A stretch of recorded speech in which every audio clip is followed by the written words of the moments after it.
Napakalaki sir actually ng naitulong. Kung sa naitulong, kumbaga, okay, I paid the IPAS processing, the academy, but yung binayad ko, you give me more than what I pay for you. Really, I'm so thankful for that. You deserve actually everything from us, lalo sa mga passers na katulad namin. Kasi nga, hindi lang nga yung kung ano yung nasa mind mo, yung binibigyan nyo, you're feeding us wholly. Parang we're like a baby, no? Binibigay nyo lahat sa amin.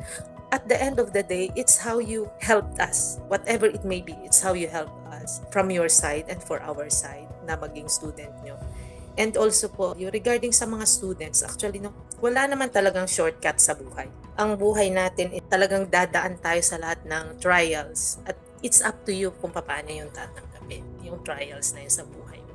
At saka always put in mind na wag tayong magagalit kung ano man ang nangyari. Kasi ika nga, being a mother and a parent na rin ngayon. Sabi ko nga rin sa mga anak ko, may plano ka anak, may plano din ako sa iyo. Yun ay plano nating dalawa.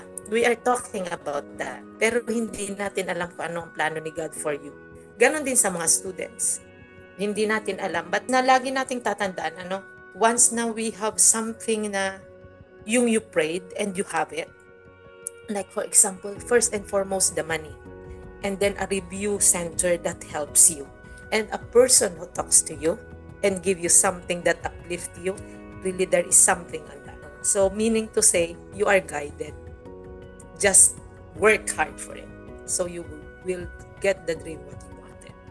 Kasi wala naman din na lahat na lang ibibigay sa'yo eh. You have to earn something. You have to work for that.